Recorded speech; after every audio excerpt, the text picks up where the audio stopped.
안녕하십니까. 뉴스데스크 강원입니다. 동해시의회 후반기 의장 선거를 둘러싸고 진통이 지속되고 있습니다. 벌써 임시회를 3번이나 열어 1, 2차에 걸친 투표를 진행하고 있지만 번번이 의장 선출에 실패해 시민들의 피로감도 커지고 있습니다. 배연한 기자입니다. 후반기 시의회 의장을 뽑기 위해 열린 제344회 동해시의회 임시회.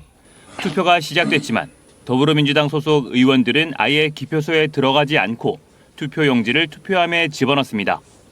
결과는 찬성 4표, 무효 4표. 2차까지 진행됐지만 결과는 변동이 없었습니다. 제9대 동해시의회 후반기 의장 선거 2차 투표에서도 총출석 의원, 과반수 투표자가 없으므로 결과적으로 당선자가 없으므로 별도의 선거 일정을 정하여 다시. 앞서 지난달 25일과 지난 2일 열린 2차례 임시회에서도 같은 상황이 벌어졌습니다.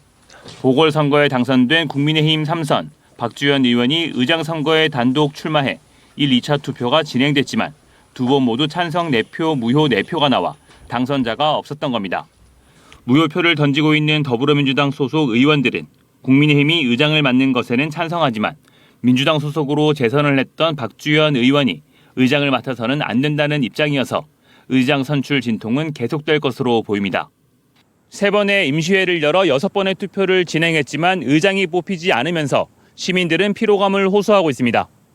시민을 대표해 선출된 의원들이 의장 선출부터 합의하지 못하면서 의정 활동에 제대로 협력할 수 있겠냐는 비판의 목소리가 나오고 있습니다. 원 구성이 안 됐다. 이것은 시민들이 굉장히 섭섭하게 생각할 거예요. 그래서 순리대로 가야 되지 않나. 그러니까 서로 양보할 건 양보하고 그렇게 해서 빠른 시일에 원 구성을 해서 시 집행부를 견제 기능을 또 지원할 상황은 또 지원하고 이렇게. 동해시의회는 조만간 재선거 일정을 조율할 예정인데 협의와 양보가 우선해야 한다는 시민들의 지적이 이어지고 있습니다. MBC 뉴스 배연한입니다. 지난 4월 강릉에서 발생한 8살 아이 사망 사건과 관련해 아이 부모와 동거인 2명에 대한 첫 재판이 열렸습니다. 검찰은 오늘 춘천지법 강릉지원에서 열린 첫 공판에서 숨진 아이의 부모 황모 씨와 이모 씨에 대해 징역 15년의 중형을, 함께 살면서 아이들을 때리거나 위협한 혐의로 지인 임모 씨와 윤모 씨에게 각각 징역 7년, 징역 5년을 내려달라고 요청했습니다. 부모는 8살 아들에게 신장병이 있다는 사실을 알면서 방치해 숨지게 했고 4살 딸의 눈질환도 방치해 중상에 이르게 한 혐의를 받고 있으며 열악한 주거 환경에서 아이들을 양육하고 양육지원금은 유흥비로 탕진했다고 인정했습니다. 선고 공판은 다음 달 22일에 열립니다. 초기 중국제 전기버스 일부가 고장이 잦은데 제때 고쳐지지 않아 방치되고 있는 현실을 보도해드렸습니다. 그런데 2017년과 2018년 당시 중국제 전기버스를 구입한 다른 지역 운수회사 역시 비슷한 고충을 겪고 있습니다. 김인성 기자가 보도합니다. 달리던 버스가 갑자기 멈추고 놀란 승객들이 급히 내립니다. 이 중국제 전기버스는 냉난방 시스템과 배터리를 비롯해 여러 잔고장이 지금까지 이어지고 있습니다. 저희들이 강원도에서 아마 제일 먼저 도입을 했어요. 도입을 하고 그때 당시에 전기버스들이 문제가 조금 많이 있었어요.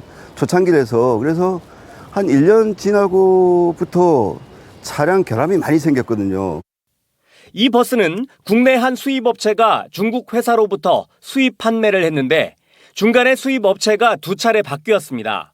그렇다 보니 버스를 구매한 운수업체들이 차량 수리나 부품 수급에 어려움을 겪어도 해결책을 찾기 어려웠습니다. 저희들이 그 버스를 판매를 했던 거면은 좀 더 잘할 수 있었을 텐데 이게 중간에 이제 몇 년이 지나고 나서 뭐 무상보증이라는 부분도 그렇고 저희들이 계약한 부분이 아니라서 그걸 이제 이렇게 진행이 조금 더딘 부분도 있긴 할 겁니다. 전기버스 도입 초창기 구매액의 90%가량을 보조금으로 주자 많은 운수업체가 이 버스를 구매했습니다. 경기도의 한 운수업체.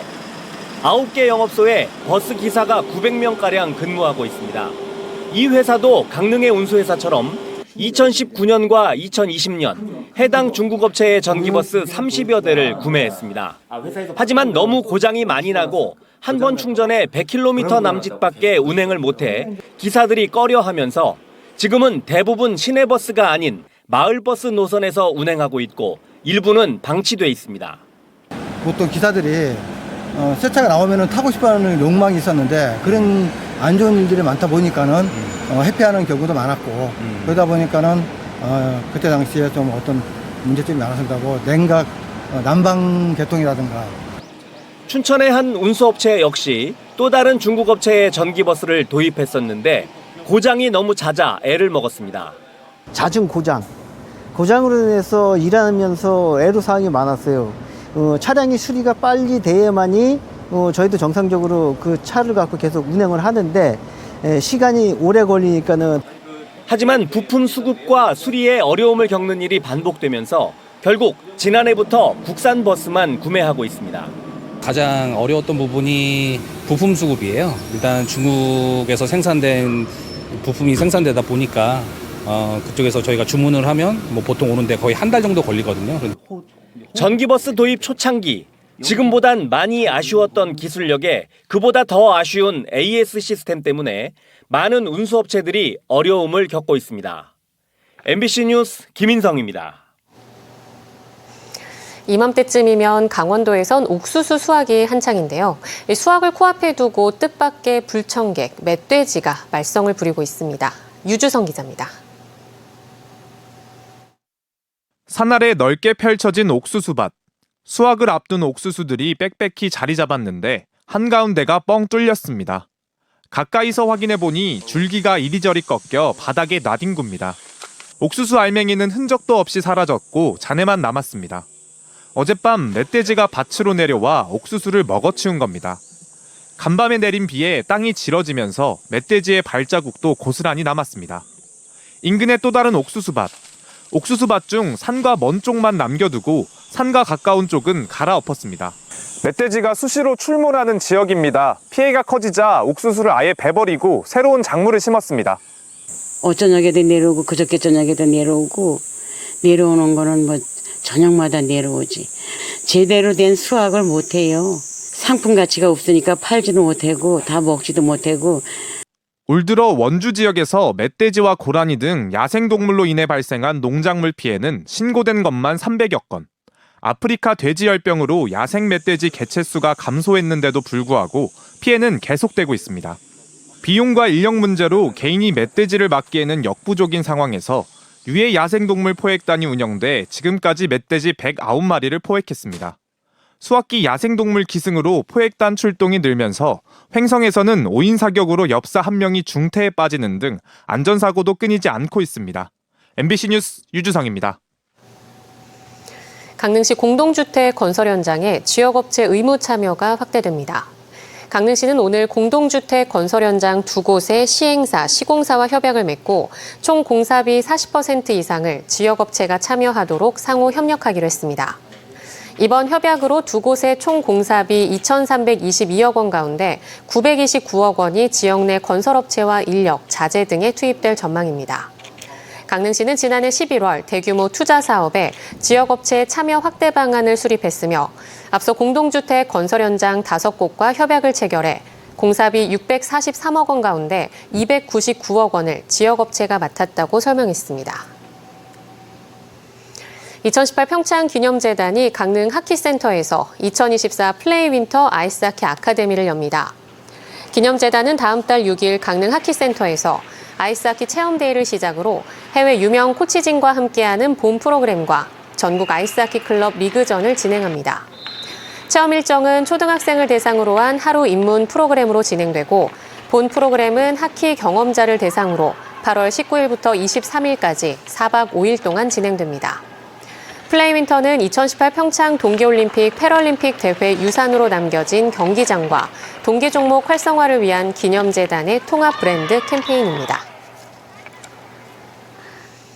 강원랜드 사회공헌재단이 폐광지역 영세식당 자립 지원을 위해 올해 정태영삼 마케다의 4개 업체를 선정했습니다. 강원랜드 사회공헌재단은 이달 초 최종 선발된 4개 식당 점주들을 대상으로 사업 취지와 진행 절차, 유의사항 등을 안내하고 이달 말부터 점포 진단과 함께 점주 교육을 진행해 11월 말까지 순차적으로 재개장을 완료할 계획입니다. 정태영산 마케다 프로젝트는 2017년부터 현재까지 총 28개 식당의 재개장을 지원했으며 해당 업체들은 지난해 기준 약 27억 원의 매출을 기록했습니다. 속초 대포항에서 여름밤 버스킹 공연 대포야 사랑의 행사가 오는 13일부터 8월 24일까지 매주 토요일 열립니다. 라이브 밴드와 바이올린 연주, 춤과 마술 공연 등 다양한 무대가 마련되며 8월 10일에는 속초 시립풍물단에 찾아가는 공연이 진행됩니다. 사회자의 진행과 관객들의 참여로 만드는 특별 프로그램 리마인드 프로포즈 이벤트도 선보입니다. 속초시는 매년 여름 피서철 대포항 밤바다를 음악과 공연으로 채우는 대포야 사랑의 행사를 진행하고 있습니다. 강원도가 철원군에 도내첩 말라리아 경보를 발령했습니다. 지난달 18일 질병관리청이 전국에 말라리아 주의보를 발령한 데 이어 최근 철원에서 말라리아 매개 모기인 얼룩날개 모기류의 개체수가 증가한 데 따른 조치입니다. 강원 지역 말라리아 환자는 올해 8명으로 위험 지역은 춘천과 화천, 인제와 고성 등 휴전선 인근 지역이 주를 이룹니다. 강원도는 모기에 물리지 않는 게 최선이라며 발열과 오한 등 의심 증상이 있으면 의료기관을 방문해 검사를 받으라고 당부했습니다. 해변 파라솔 운영권을 주지 않는다며 마약을 하고 지인을 찾아가 살해하려고 한 50대가 항소심에서 형량을 감경받았습니다. 서울고법 춘천재판부 형사 1부는 살인미수 등으로 기소된 51세 A씨에게 징역 12년을 선고한 원심을 깨고 징역 9년을 선고하고 약물 중독 재활 프로그램 40시간 이수와 10년간 위치 추적 전자장치 부착 명령은 원심 판단을 유지했습니다. A씨는 지난해 9월 강릉시 주문진읍에서 지인이 약속했던 해변 파라솔 운영권을 주지 않는다는 이유로 필로폰을 투약하고 찾아가 흉기로 찔러 살해하려다 미수에 그친 혐의로 재판에 넘겨졌습니다. 항소심 재판부는 필로폰 투약 상태로 범행을 저질러 죄질이 매우 나쁘다면서도 피해자와 합의해 피해자가 처벌 불원 의사를 표시한 점 등을 참작했다고 설명했습니다. 동해 도제비골 스카이밸리가 우표에 담겨 판매되고 있습니다. 우정사업본부는 지난 3일부터 도제비골 스카이밸리의 하늘 산책로를 담은 기념우표 57만 6천 장을 발매해 전국의 우체국과 인터넷 우체국을 통해 판매하고 있습니다. 도제비골 스카이밸리는 한국관광공사의 관광 100선에 선정됐고 입장객 100만 명을 돌파하며 인기를 끌고 있습니다. 정성군이 여름철 2세 킬링 관광지 3곳을 소개하며 피서철 관광객 맞이를 준비하고 있습니다. 정성군은 연중 내부 온도 14도를 유지하며 천연 석회동굴에서 희귀한 종유석과 금광 자취를 따라가는 동굴 탐험을 할 수 있는 화암동굴과 정선군 북평면 북평리의 한골계곡 숨바웃길을 여름철 걷기 좋은 피서 트레킹 코스로 소개했습니다. 강원뉴스 마칩니다. 시청해주신 여러분 고맙습니다.